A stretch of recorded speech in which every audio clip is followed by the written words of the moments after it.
Sir, tanong lang, ano opinion mo sa Manila Bay, iimbestigahan daw ni Ridon? Siguro kung may kaluluwa sila, imbestigahan nila kaluluwa nila. Utak kasi nila, basura eh. Yung sarili nila, dapat imbestigahan nila. Kung may kaluluwa sila. Ha?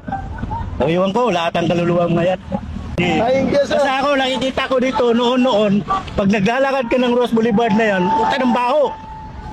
Puro basura to dito, tahi, lahat ng... Hindi mo kaya Hindi.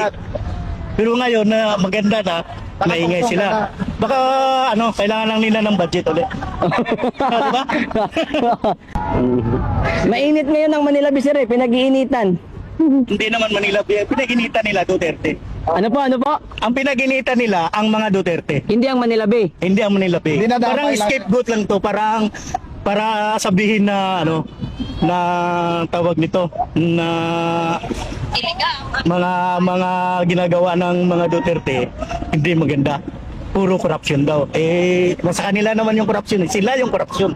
Pati yung utak nila nakukurap na dahil gusto nila matakpan ng pera. Iwan ko kung napakagahaman.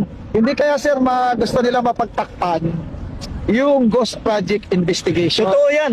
Tingnan mo Ililihis naman yan. nila. Investigasyon nila oh.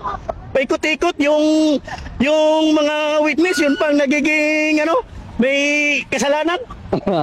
Thank you. Thank you sir sa opinion niyo po. Salamat. Salamat.